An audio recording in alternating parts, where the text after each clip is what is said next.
Of the Patriots Beat podcast here on the CLNS Media Podcast Network and on Patriots Press Pass. I'm Evan Lazar.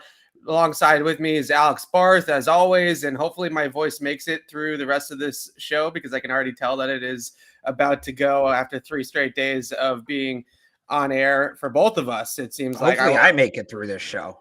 I went out for my morning coffee run this morning, Alex, and I heard the great voice of real Alex Barth on 98.5 this morning with Ted Johnson. Yep. So we're both grinding away here. And we're going to discuss the day 3 picks for the Patriots in the draft. That's going to be the focus of this show. If you want to go watch us break down Cole Strange or Tyquan Thornton and Marcus Jones on day 2, we already did those podcasts on Friday and on Saturday. So you can go ahead and see in-depth breakdowns on those guys. We are going to circle back at the end of the show and discuss the draft as a whole. And that we'll get into the top picks again at that point as well. But I want to start with the day 3 guys. Those are the guys that we haven't talked about, at least since they've been drafted by the Patriots. And we'll start right here at 4-121, Alex, a 4th round pick, cornerback Jack Jones from Arizona State. Probably the most predictable pick of the entire draft for the Patriots, just due to the fact that the Patriots did a immense amount of public homework on the player. It's one of the first times I can remember in a long time where the Patriots were all over the player in the pre-draft process, and then they ended up actually drafting him with a top 150 pick. You know, sometimes we hear about these guys and they end up coming here as UDFAs or 6th rounders or something like that. But to have a top 30 visit, then have a visit in Tempe in Arizona with Jack Jones, and then to actually make the pick here in the 4th round, this one was the most predictable pick of the draft. I was actually a little surprised by this. I was not totally surprised they took him. Because he wasn't the only Arizona State corner they worked out, right? They worked out Chase Lucas. I actually liked Lucas better. And I thought they would like Lucas better. I really did. So I'm not surprised. Like overall, I didn't see Jack Jones' name be like, really? They took him? But I don't know. I thought Lucas, especially in that spot, made a lot more sense. I don't entirely hate the pick. I think Jones comes with a high floor, which they need at corner. They need a guy who can play right away. 3 years of experience, 3 years of full-time experience in the Pac-12. I don't know. That was kind of my initial reaction was not Lucas like that. I think I texted you that. I think I texted you, not Chase Lucas. So, not a bad player. I'd be interested in, I didn't get a chance to ask Matt Groh yesterday, and it's a tough question to really ask, player versus player, but I'd be interested to know why they took Jones and not Lucas. So I think the main reason why they took him is what you mentioned was upside. This was a 5-star recruit at a high school, played at USC, played well at USC for his first 2 years as a freshman and sophomore. We know about the off-field issues. We just lost Alex. We'll get him back here. Sorry about that. I'm back. Sorry about that. Yeah. We know about the off-field issues with Jack Jones, and I think that's where the top 30 visit and the visit to Arizona come into play to vet the player, to talk to him, make sure that his head's on right and that he's going to be focused on football. When I watch him on tape, honestly, I think he's got a lot of talent. His cover talent is really, really good, especially in man coverage. He's got that ability to really live in the hip pocket, in the shirt of the receiver. He can mirror receivers all over the field. He's in phase a lot. There's not a whole lot of plays where he's struggling to keep up or behind the player, and he has really good ball skills, 10 career interceptions, 30 pass breakups, and you see that burst and that ability to get his hands into passing lanes. So I think there's a lot of talent here with Jack Jones. And look, I've seen a lot of draft grades, value charts, things like that over the last 24 hours since the draft ended. Really, not even 24 hours since the draft ended. And Jack Jones was another one of those picks that a lot of people saw as a reach, right? A lot of people thought that he was going to go later on in the draft. But I look at it and I say, well, in the past, when the Patriots have really liked a player like Jack Jones at corner specifically, they probably reach on him in the 2nd round.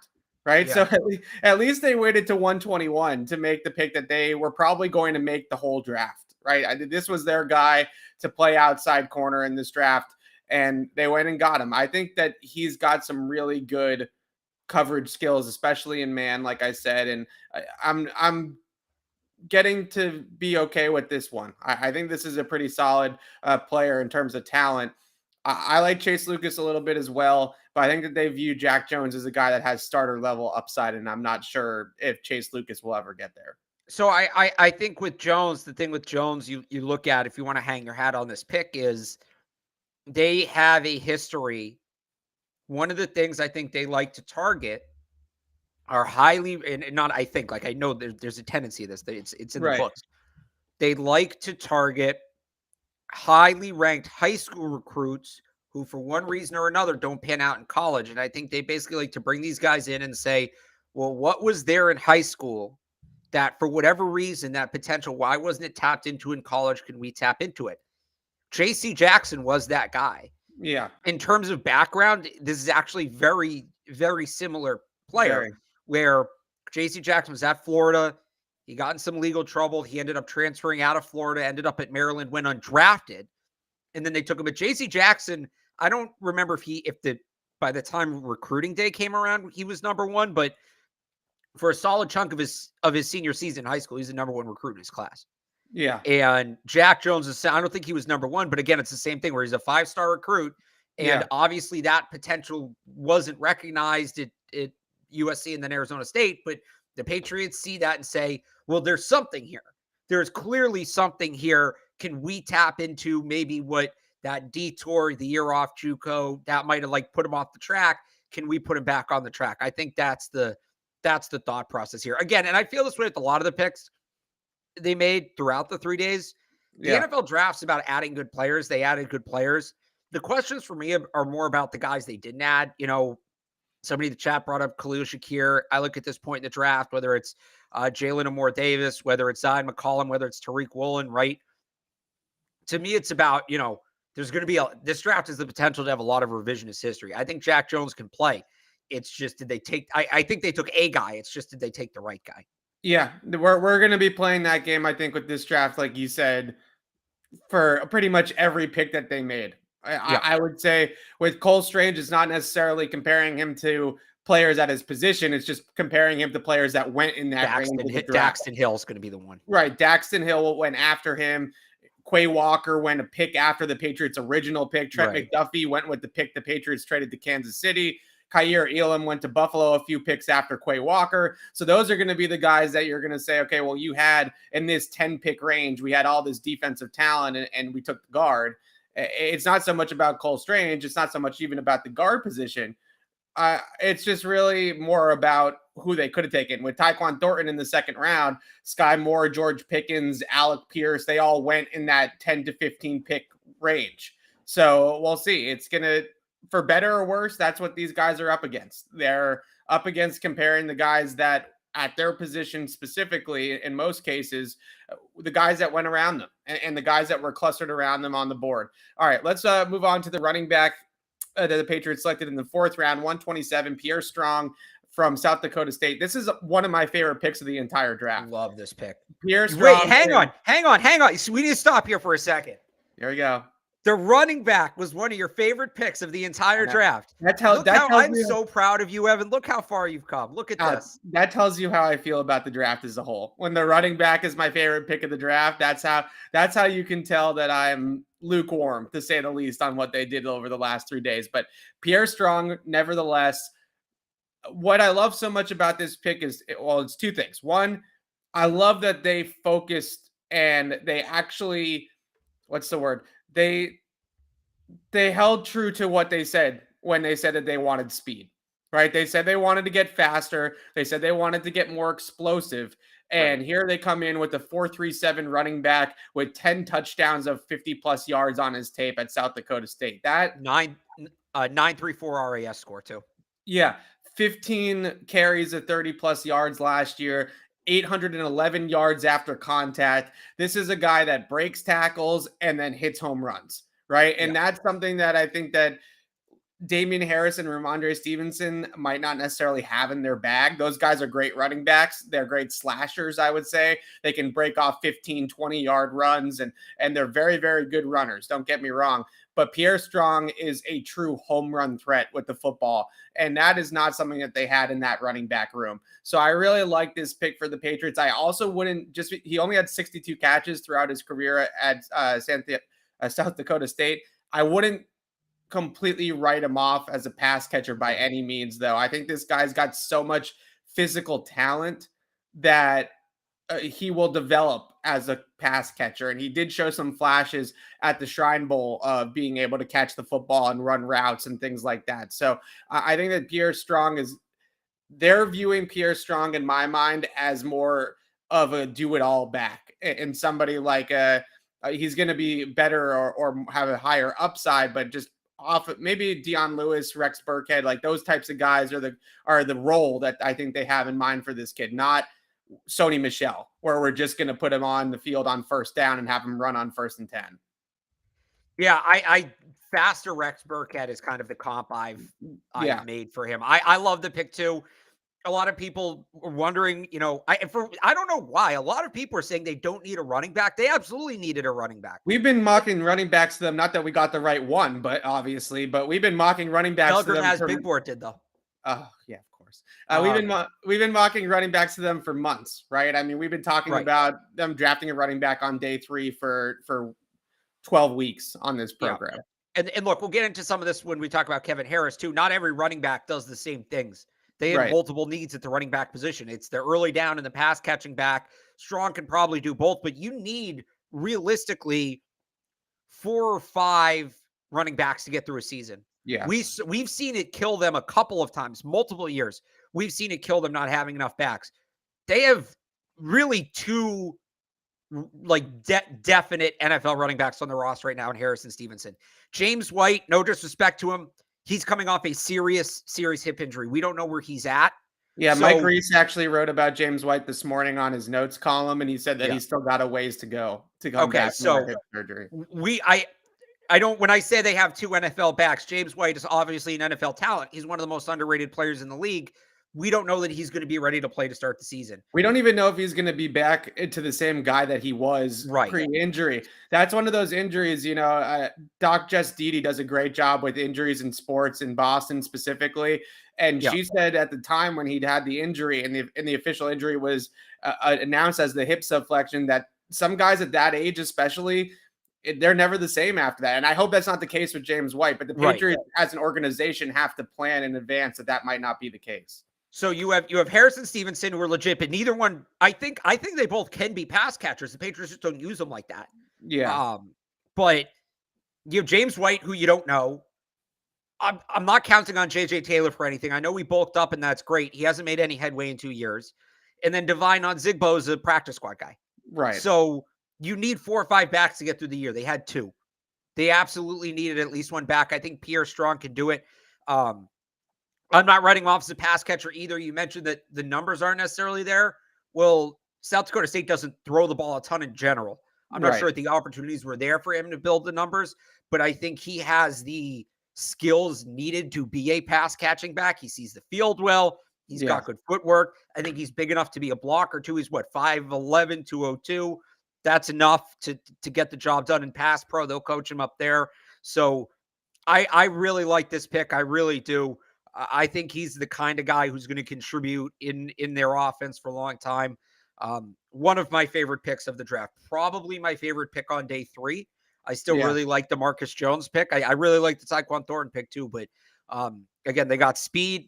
He's not just like straight line fast either. That 40 time, having watched him, I didn't think of him as like an elite 40 guy. He's a guy characterized more as quick than fast, like the short area quickness. Yeah, his lateral cuts are Dion Lewis-esque, right? Yeah, no, he gets in and out of he puts his foot in the ground and he goes. So the one stealing comp that I heard from a lot of people that I talked to with him was Lashawn McCoy, which I see. Ooh, that's an interesting one. Right. You see the slitheriness, you see the jump cut ability. Lashawn McCoy's Twitter handle is cut on a dime, right? Yeah. And you kind of see that ability with Pierre Strong a little bit. I don't hate that. I don't want to. I wrote an article on CLNS.com with player comps for all 10 of the guys, right? And I wouldn't go there because Lashawn McCoy to me is an awesome player. Like that guy was the bee's knees. That's the ceiling comp. Right. So I didn't want to go there because I didn't want to put that kind of pressure on a guy like Pierre Strong, right? I see a little bit of Lamar Miller in his game as well, just in terms of the straight line speed. Lamar Miller was a 4.4 guy coming out. He's a track guy. He's also bigger, isn't he? Yeah. Lamar Miller's like a big guy. Yeah, he's maybe a little bit bigger, but Miller also was pretty good at catching the football as well, and he was a do-it-all back for the Texans for a while. There's also maybe a little bit of CJ Spiller in his game too. I saw that in the chat. I could see that as well. But the one that I am hoping, if he hits his ceiling as a player and he develops into the guy that I'm hoping he will, is Shady. I think there's a little bit of that in his game. And you watched him at the Shrine Bowl. I know it's just a screen pass. It's not necessarily, a route that he ran and got open at the top and made a move and got open or whatever. But at the Shrine Bowl, he took a screen pass, I think 70 yards to the house, and they clocked him at like 21 miles an hour in the open field. So this is a guy that can definitely run. He can run. He can create big plays.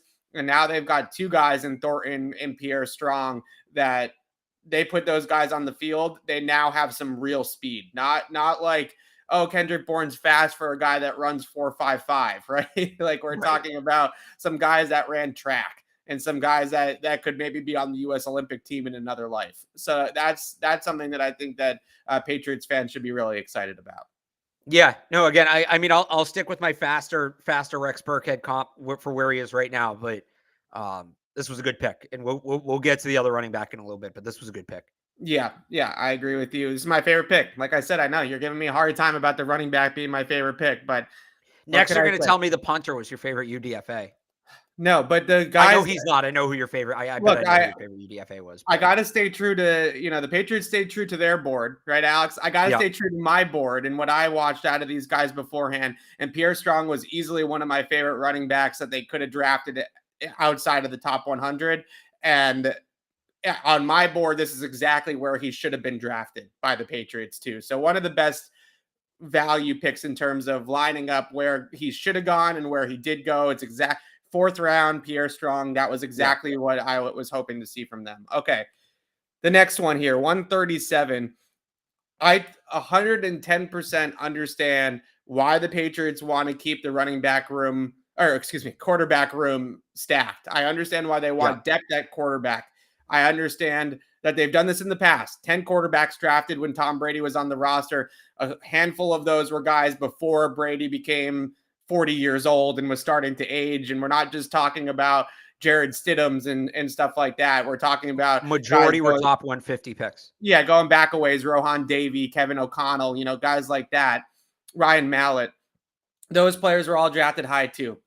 But the reason why I don't really understand the Bailey Zappi pick is because to me, Bailey Zappi is 110% a long-term backup in the NFL. I don't think there's starter upside with this player.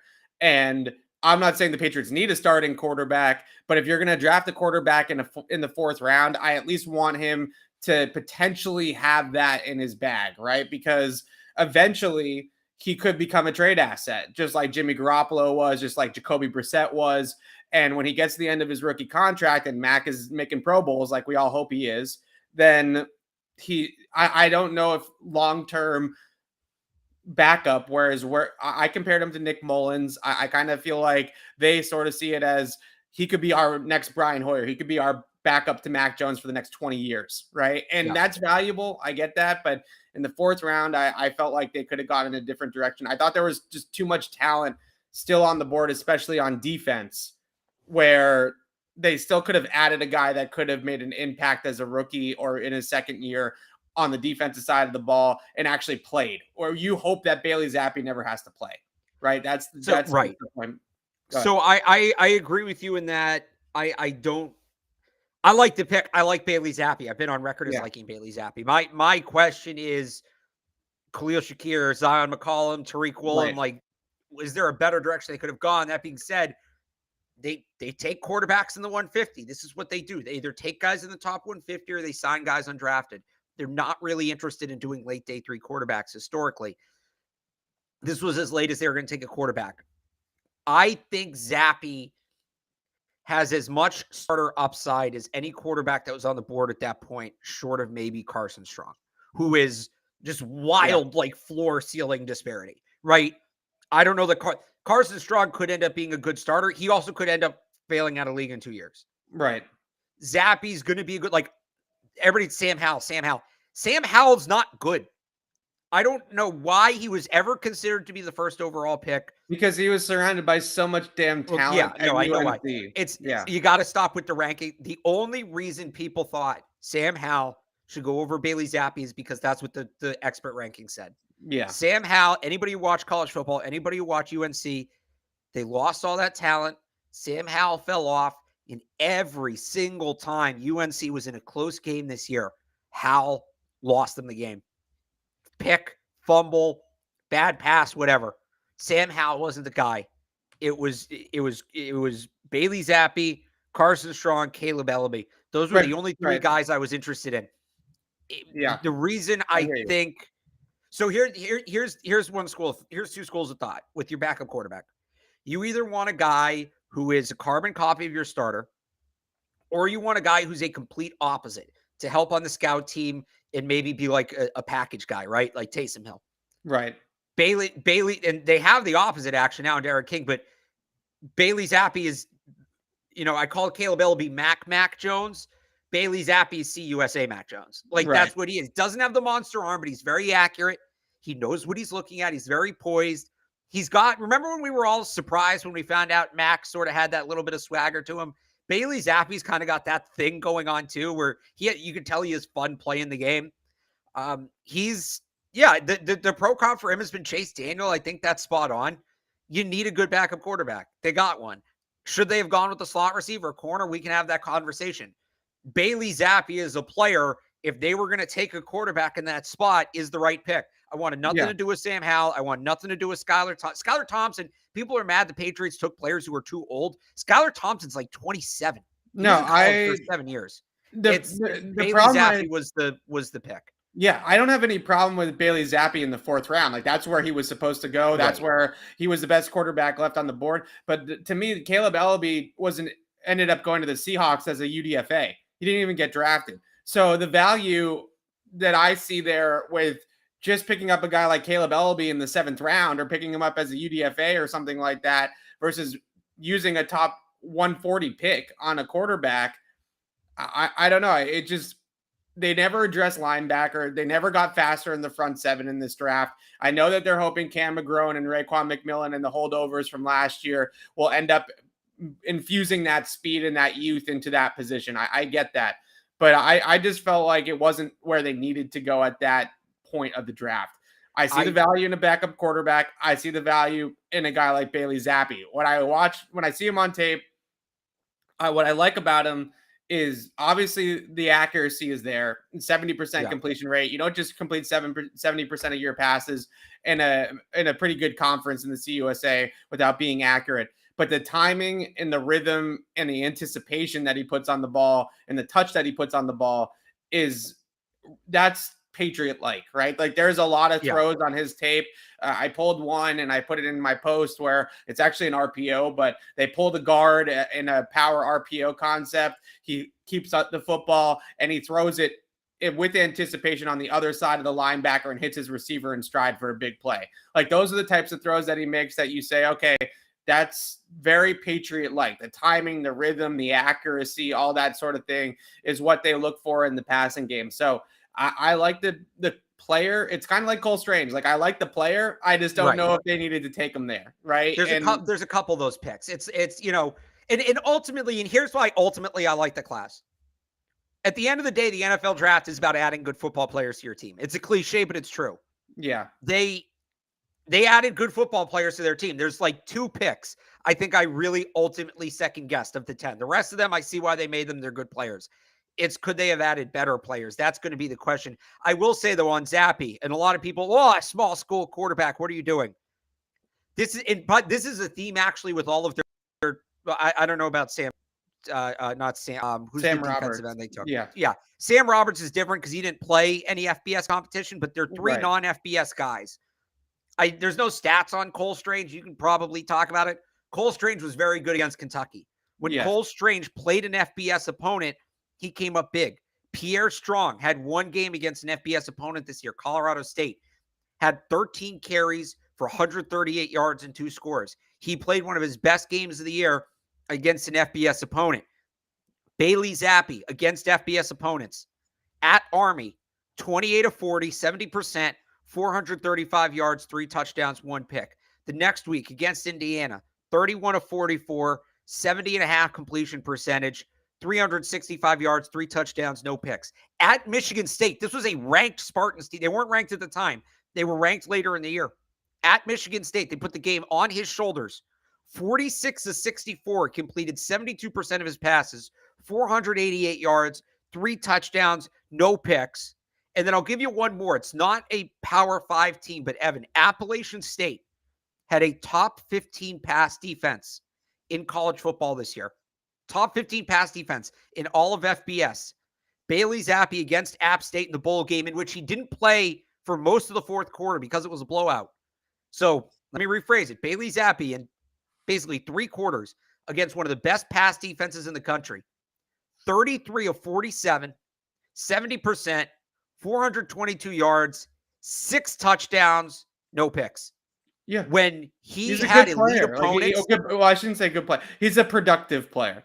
No doubt about it. When he faced elite opponents, he played his best games. I bet that's something that they had circled. With the pink stripes and the numbers and the letters, they had some sort of indicator on their draft board for him for that.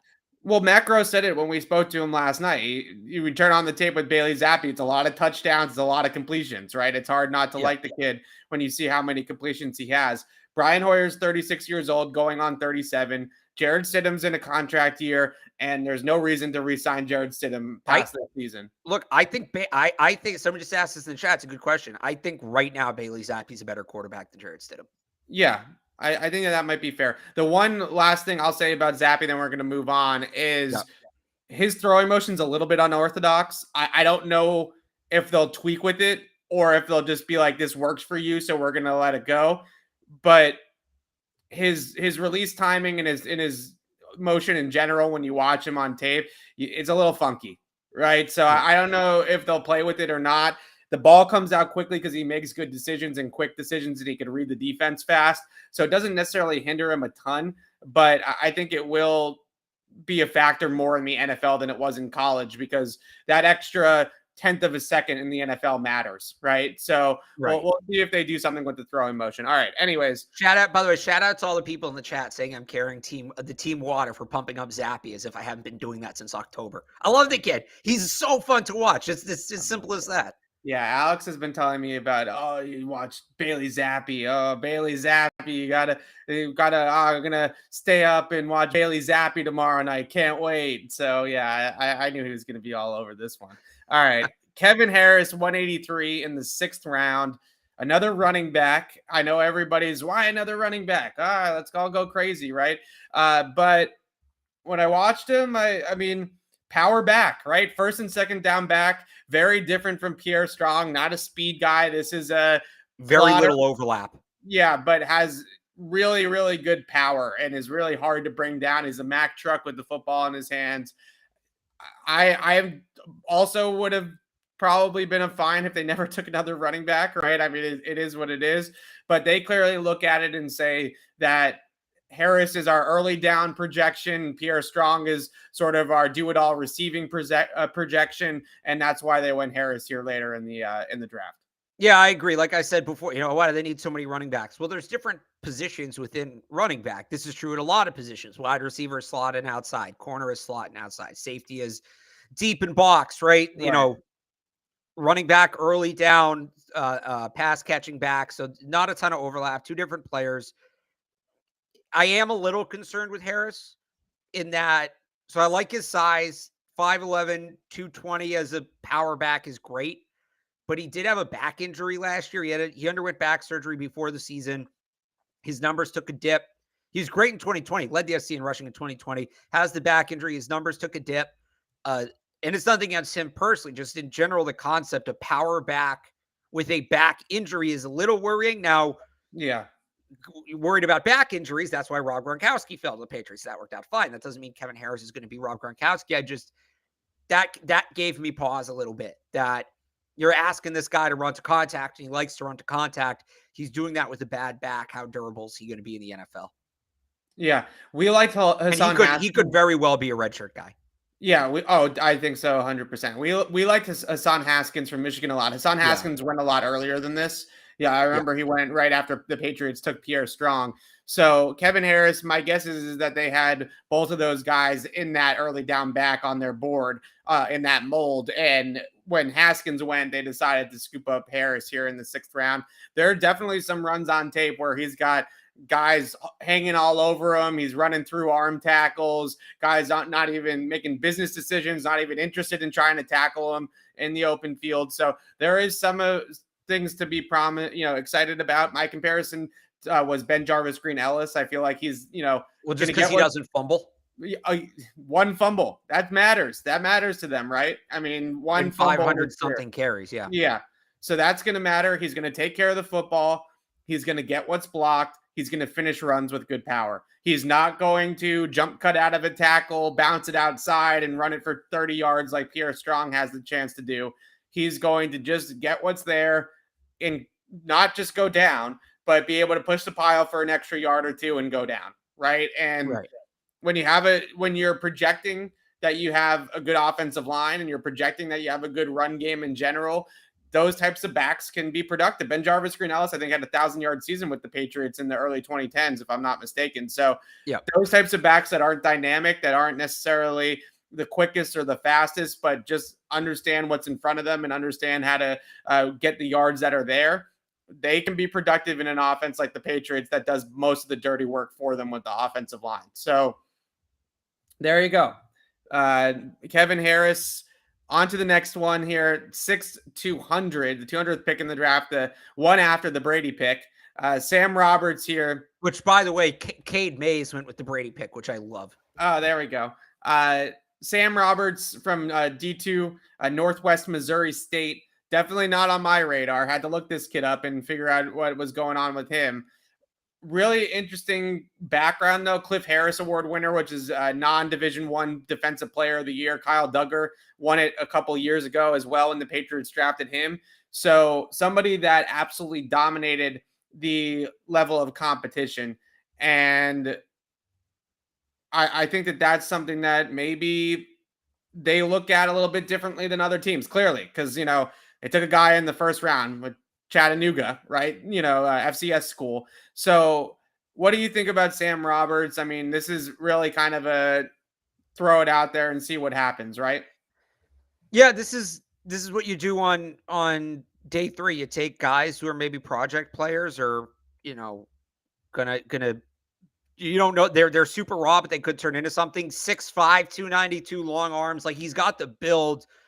I think they announced him as a defensive tackle. I could see him playing all across the defensive line of scrimmage, depending on the situation. So I like that. The thing that stands out, I'm sure this is why he was on their board. He blocked 5 kicks in 4 years in college. Yep. They're just going to put this guy on the edge of the field goal block unit and have him go at it. So look, he averaged just over a blocked kick a year in college. If he gives you with rookie contracts 4 years, if he blocks 5 kicks over the next 4 years, that's worth the 200th pick alone, kind of, isn't it?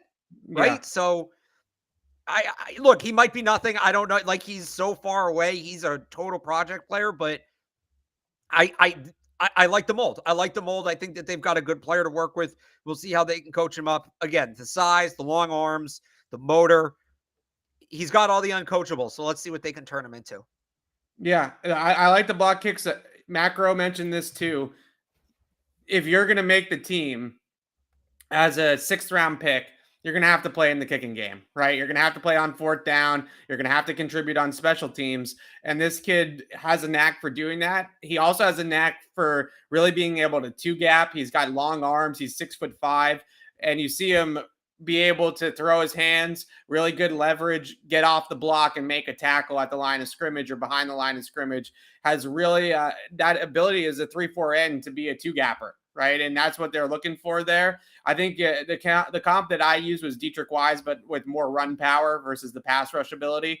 He's got that same size to him. He's 6'5", 285 pounds. He's a big guy, long guy. and he knows how to use his length a little bit better than Dietrich does in the run game. Dietrich's a better pass rusher, though. So we'll see what happens with this pick. It's a dart for sure. I'm not going to sit here and spend 20 minutes on Sam Roberts, but that's what you do at that point in the draft. He also wears a neck roll, so that's very encouraging.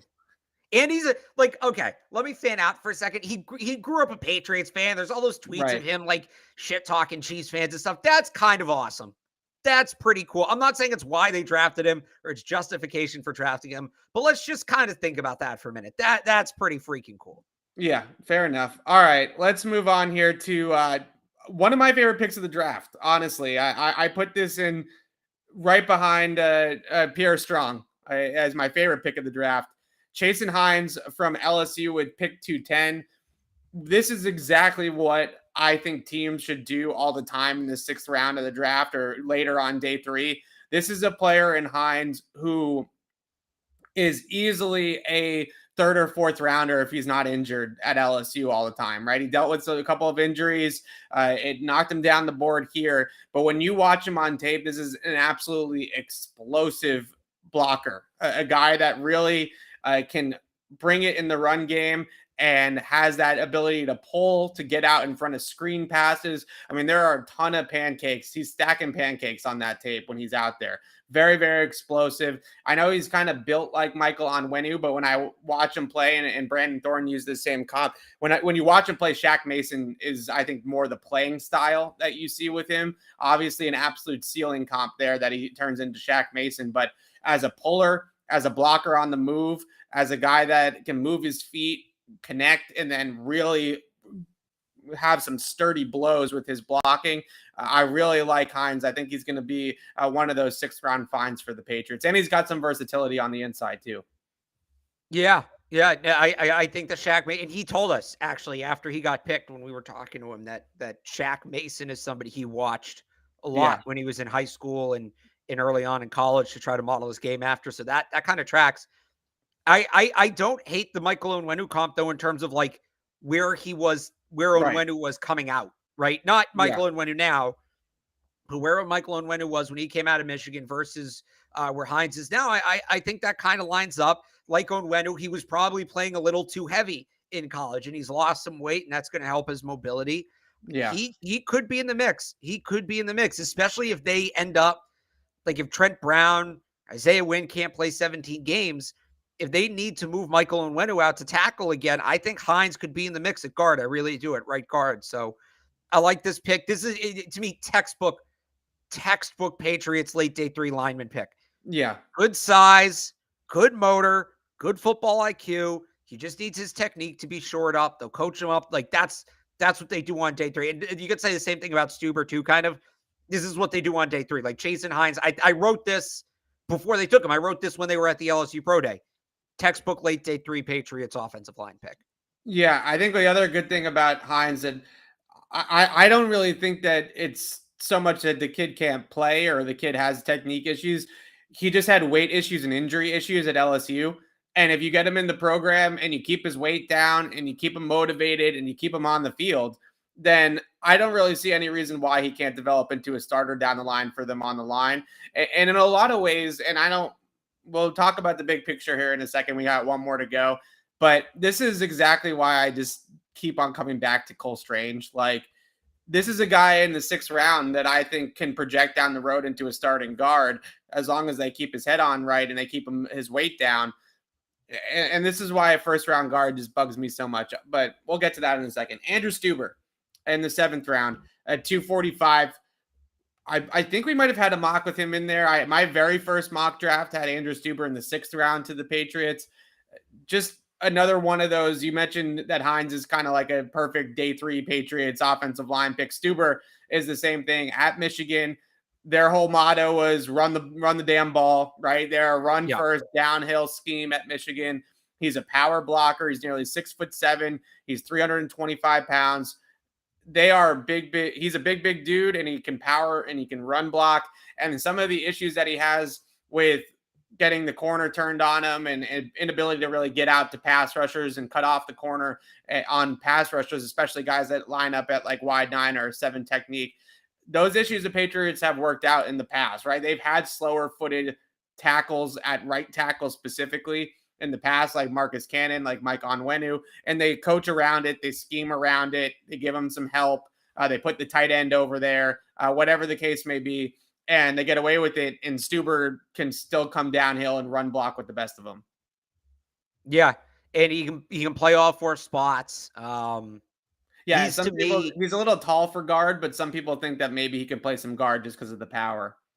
He doesn't have like one great trait, but he's good at everything. Yeah. And I don't know that, like, he might be at his ceiling right now. He's on the older side. He's kind of maxed out in terms of his frame, but right. A guy who's good at everything with that versatility, there's value in that. You know, you need that guy, plug and play him when you have an injury. How many times have they had to rework their whole offensive line to accommodate for injuries? Stuber's the guy pretty much, if you lose somebody on the offensive line, you can plug him in. You feel confident. He'll give you a solid game or two. So, you know, they've kind of been looking for that guy since they lost Adrian Waddle. I say this all the time. That heading into that 2019 season, Adrian Waddle was an understated loss because you had the whole Marshall Newhouse saga and on and on and on. There's value in that true swing tackle. It's a harder position to play than people realize. I think that Stuber has that kind of can fill that role. Okay, so now that we've covered all 10 picks of the draft, I want to get your final thoughts, Alex, on just the draft as a whole. I do have one question for you that I see just to kind of kick this off. And you've mentioned it a couple times too, age.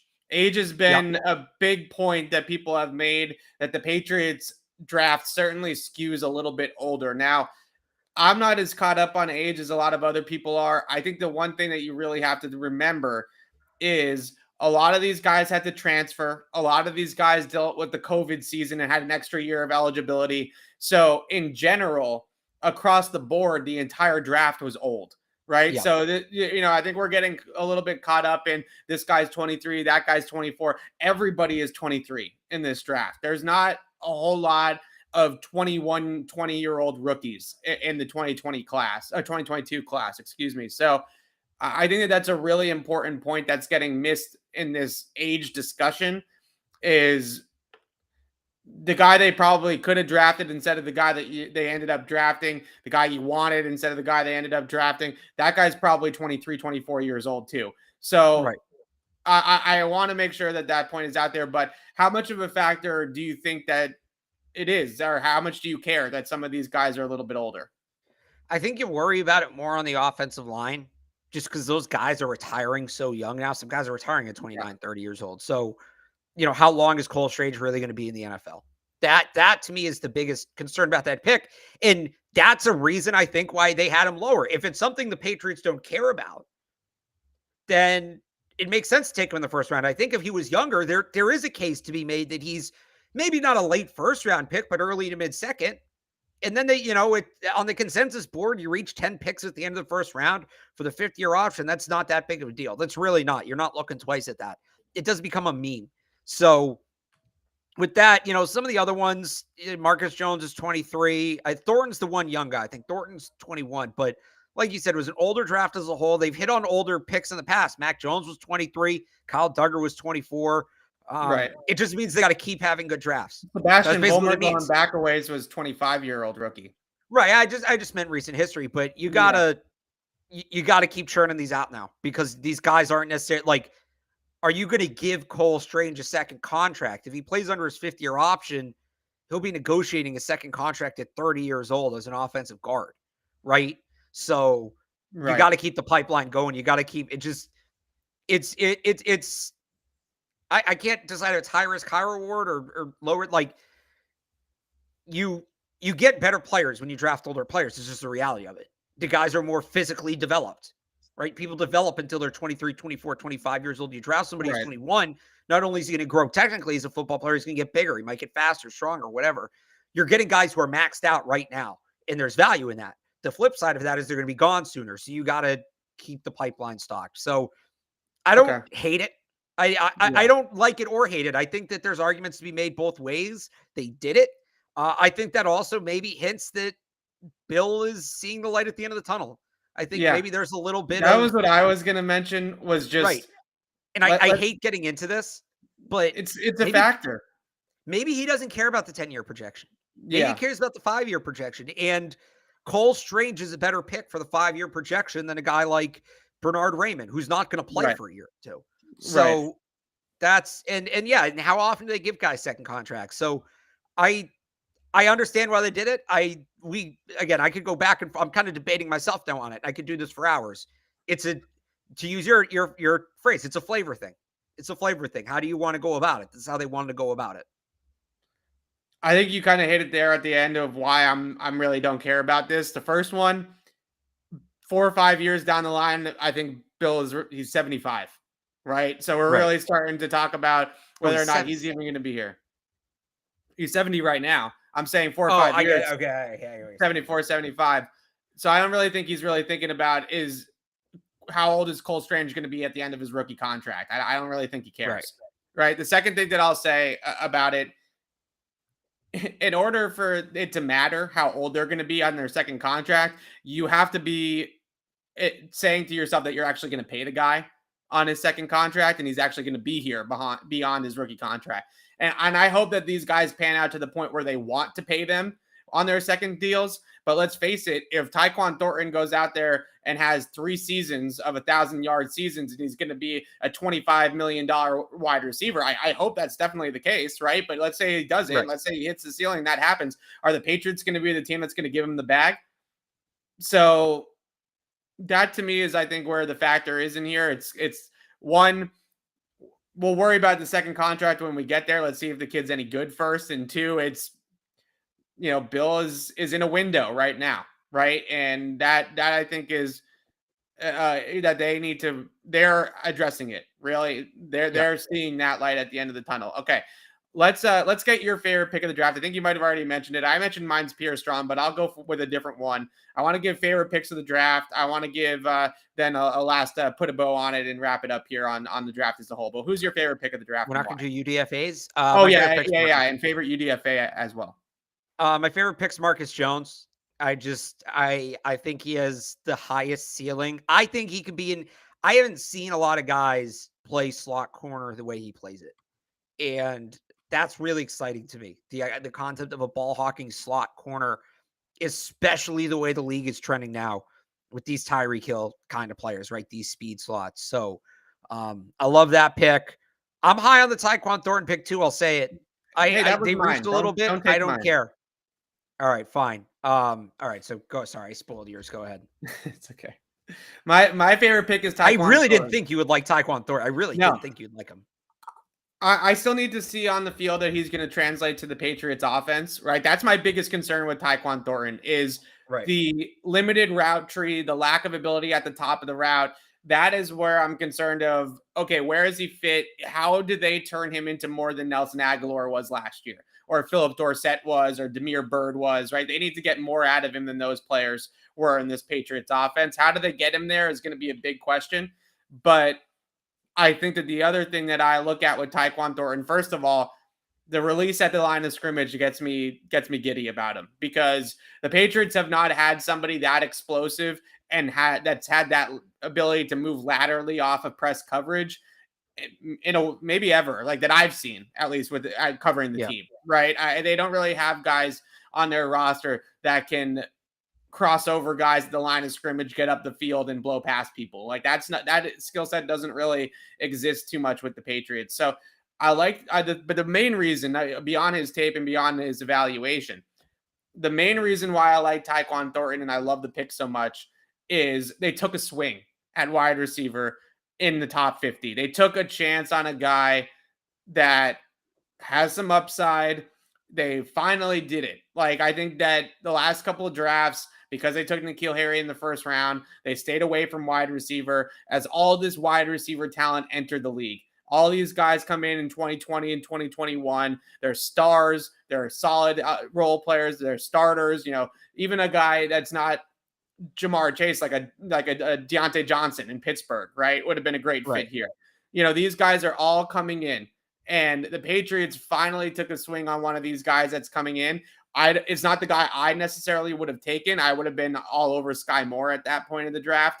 But the point is that they took a swing. They took an opportunity with a guy, and they recognize two things about the evolution of the league.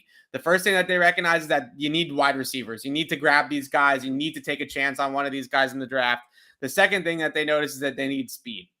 They need to be faster, and drafting the 4.45 40-yard dash guy is not helping them do that. So they took a fast guy. They took a receiver.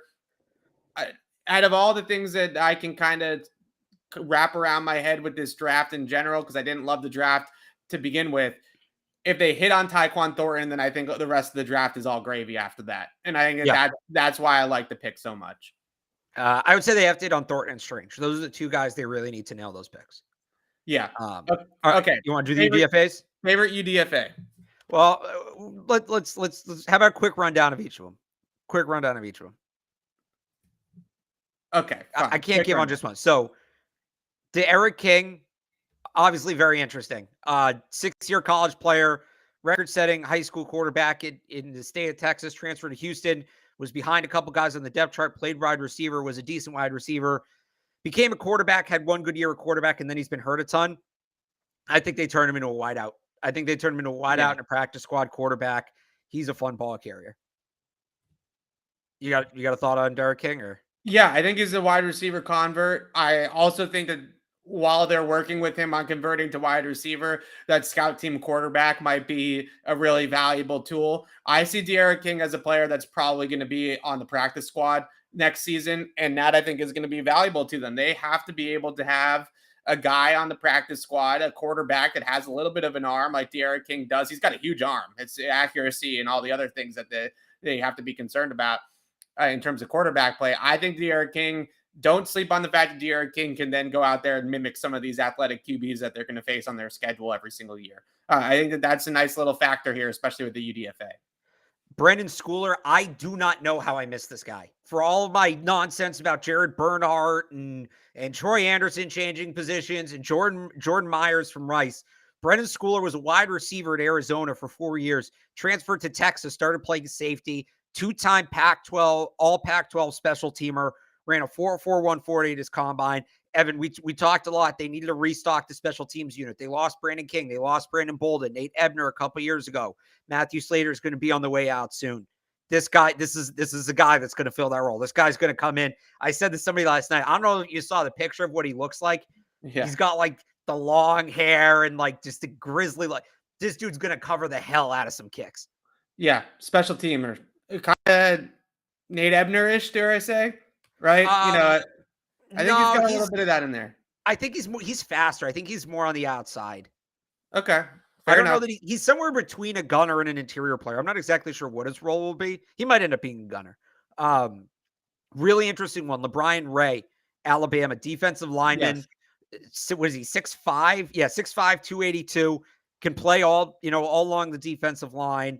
Draftable talent. He just gets hurt too much. He played 31 games in 5 years at Alabama. He plays when he's on the field. If he stays healthy, they have a starting caliber player in the NFL. And if he doesn't stay healthy, he's a UDFA, so be it. Yeah, heavy hands, 2-gapping defensive end, block out, shed, build the wall, right? Those are all the kind of cliches that I could use with a guy like LeBron Ray, and that's what they need. That's what they want. That's what they need at that position. And I think the one thing, the one part that I think in this draft in general, and this was going to kind of be my wrap-up point, so maybe I'll hold off on it. All right, keep going with the UDFAs. Cody Russi, center from Houston, transfer from Louisiana Tech. 60 career starts in college, pretty much all at center. I think he started like 2 or 3 games at guard. Experienced offensive lineman. Love it. Yeah. This dude's going to be here back and forth from the practice squad and the roster for like 10 years. James Ferentz. Yeah, exactly. James Ferentz. Love that. Demarcus Mitchell, defensive end from Purdue, might be an outside linebacker. Really kind of wasn't on the radar till last year. He had, I have the numbers here. 4.5 sacks. 4.5 sacks in 9 games. Yeah. It's really all he's done. He doesn't have much before that. He was a JUCO guy, but a player on the rise, I'll take that. That's a good look. I don't know if you kind of watch him at all. I didn't get to see it. He's got a little bit of juice in the pass rush from what I've seen, right? He's got a little bit of a first step. I think that, they obviously feel pretty good about their linebacker group and their edge group, and that's why they didn't go there, address that in the draft. So maybe this guy is somebody that can bring some juice there in terms of upside. Liam Shanahan, Marlboro, Mass native, transferred from after 3 years at Harvard to LSU, 5-year starter. Again, versatility, experience on the interior of the offensive line. Pretty much that's it. Local he was kind of the unsung hero of that 2019 offensive line at LSU. A lot of teammates, people like that really like the kid, right? Yep. A high character kind of guy. Just a Patriot type of player. He's going to come and bring his lunch pail and do the right things. And then finally, your guy, Eastern Michigan punter, Jake Julian. I think we should call him the punt god. I don't believe that nickname is taken. I don't believe anybody is using that. So Jake Julian, the punt god. You want to talk about punters getting drafted high. The 31st overall pick, Evan. Did you know this before I say it? Yeah, I'm going to drive you up the wall with this stat. Jake Julian was the 31st overall pick in the 2021 Canadian Football League draft. He had 270-plus yard punts last year. First player in school history to do that. Kicked on the banks, Eastern Michigan. That's bad weather, all of it. Big leg. We'll see. I don't know that he beats out Bailey. He might be like, put him on the practice squad for a year, and then he's the guy next year. But again, I think we should call him the punt god. I like the way that nickname sounds. I don't believe it's being used. Jake Julian, baby. 31st. You want to talk about value. You know how they talk about, well, this team had him valued at this pick, and we got him at this pick? An entire league had Jake Julian valued as the 31st overall pick in their draft. And the Patriots got him undrafted in their league. I'm being facetious, but anyway. That's value. One league, 30 value, baby, on the punter. They finally got some value on this draft on the punter. Good question in the chat, Alex. Is he left-footed? I actually don't know. I don't think so. I'm just kidding. Evan, it was like 11 in the morning when I looked last I'm just kidding with you. He is right-footed. Right-footed. Oh, no. Nope. That's that. But he is also from Barrie, Ontario, which there's a Bruins player from there, and I can't remember who it is right now. All right, so there you have it. There's your UDFAs. I'm not going to give you any sort of analysis on them. No, I want a Jake Julian take from you, Evan. I think it tells us that Jake Bailey is the guy, and we were maybe a little bit overrating that as an area the team is going to address in the draft. That's what I think. Because they had multiple shots at taking Matt Araiza and were just out on it, right? So if they really wanted a punter, they easily could have gotten Matt Araiza at multiple points in the draft, and they were not going there. So clearly they think very, very highly of Jake Bailey, as they probably should, right? Like, I mean, he's a good punter, so they probably should, and that's where we're at. All right, let's put a bow on it. Give me your final take about the draft. I don't want to call it a grade because I hate draft grades. I think they're stupid. I mean, I didn't do that this morning. I already have one, so whatever. Yeah, I kind of had one too, but I didn't put an actual grade on it because I copped out. So give me a final assessment of the draft. Let's call it that. Yeah, I kind of said this earlier in the show, and it's what I keep going back to. At the end of the day, the NFL draft is about adding good players to your football team. I can safely, I feel like confident saying 7 or 8 of the 10 picks, I feel like they added guys who are NFL talents, whether that be starting caliber talent, backup caliber talent, guys who are NFL players. And I know this, well, shouldn't they all be NFL players? That's not always the case. That's rarely the case that 100% of the players you draft are NFL talents. I feel confident that they got them. The legacy of this draft is going to be who they didn't take. It's going to be looking at Daxton Hill. It's going to be looking at Quay Walker. It's going to be looking at Khalil Shakir, guys like that, and wondering what could have been. And we do that in New England, right? The 2019 receiver class. How often do we talk about that? So that's where I think ultimately you have to be happy with it because they added good players, and that's really all you can ask for. But we're going to be doing a lot of roster watching over the next 4 years. So my concern with the draft is still the same as what I wrote yesterday. I am just concerned about the ceiling of the draft in general. I think that they hit a lot of singles here. I think they got on base on a lot of these picks, and I'm just concerned. If I have any concern, I think that's where it's at, is which one of these guys is going to be a 10-year cornerstone on the roster? Which one of these guys is going to be, are we going to say, oh, well, that guy had a borderline Patriot Hall of Fame career? Which one of these guys is going to be a foundational pillar of the rebuild? After the draft last year, I get that a quarterback's a quarterback and it's different when you're talking QBs, but even a pick like Barmore, as long as they keep paying him, I think is going to be a Patriot for the next 10 to 15 years, and we're going to look back on his career as, I don't want to say Richard Seymour because he's a Hall of Famer, but as one of these great Patriots D linemen, right? And I don't know if this group has that guy unless Tyquan Thornton gets there, unless Tyquan Thornton hits. Maybe Cole Strange could do that as well, but I feel like Cole Strange is one of those Joe Tooney, Shaq Mason level linemen, which is a great player, but he's not Logan Mankins, right? So I don't know. That's my concern with the draft. I just feel Thornton and Marcus Jones are both such high upside picks. I like Marcus Jones too. I don't know but maybe, I don't know. He's a slot corner. He's 5'8". I just don't know if the ceiling is at that size in that position. He's not an outside corner. He does, his size is going to cap him a little bit and limit him a little bit. But yeah, I hear you. He's an explosive player and he's going to contribute in multiple ways. So I see what you're saying. I think if you want to say they didn't make enough, Jones becoming the Troy Brown version on defense, right? Like, could he be a corner Troy Brown?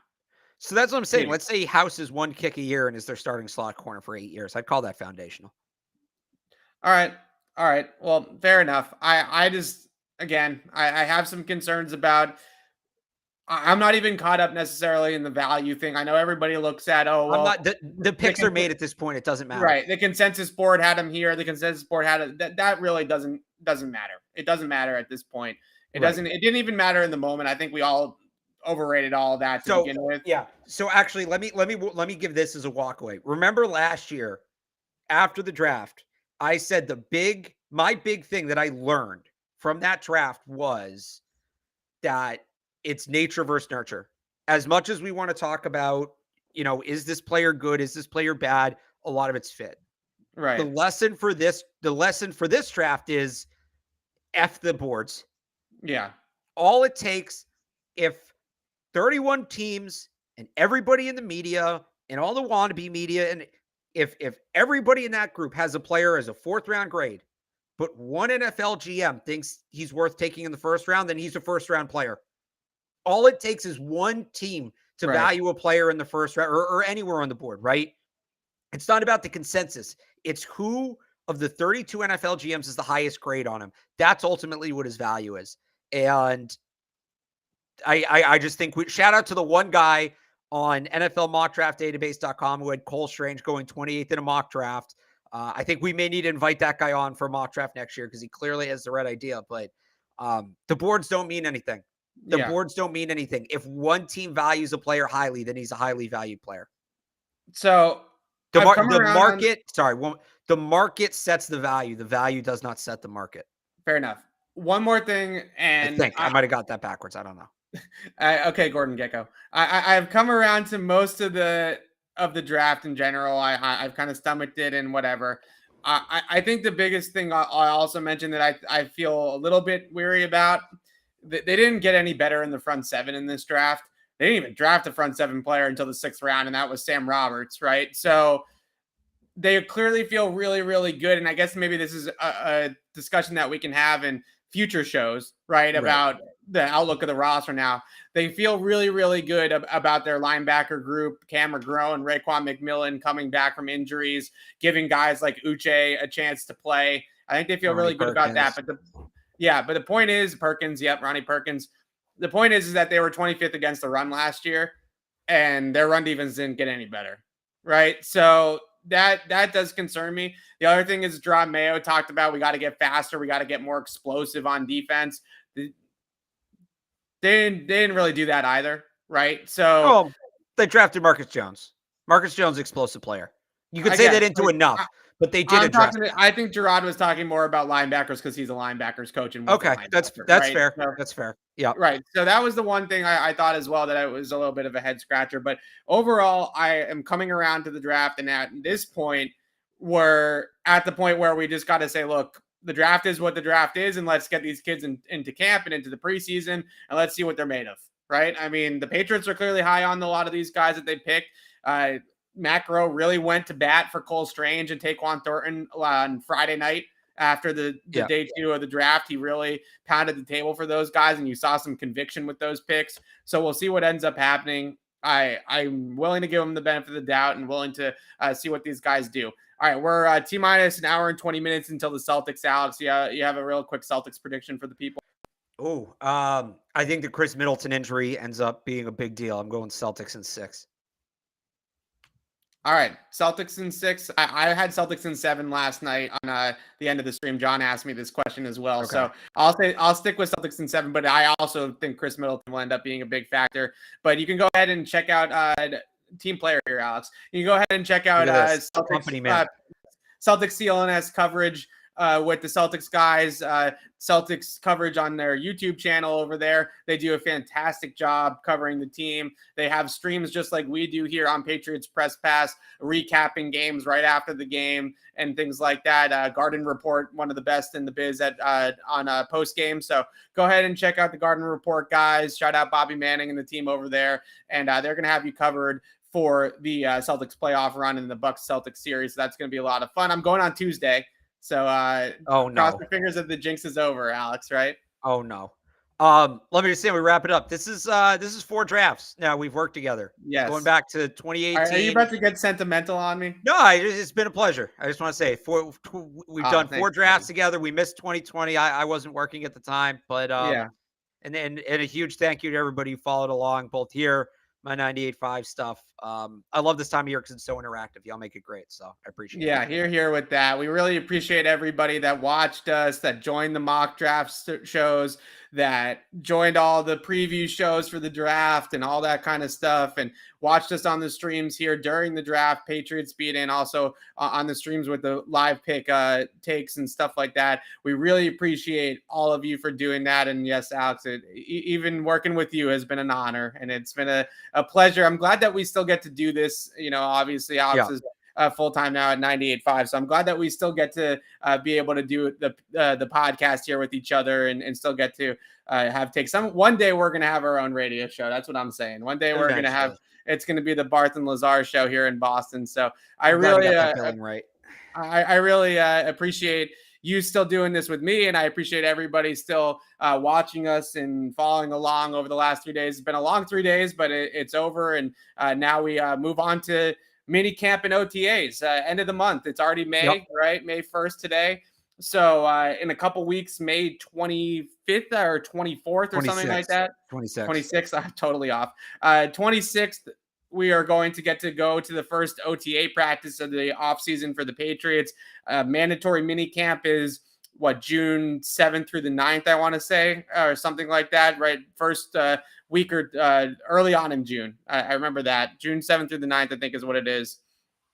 And we will be there. Both Alex and I will be there. We'll have Patriots Beat podcast recapping the days and the workouts that we get to see. And then it's away we go. So it's going to be a lot of fun. We're going to still have you covered, even though the draft is over. It's bittersweet. It's been a long haul, so I'm ready to sleep for like 3 straight days.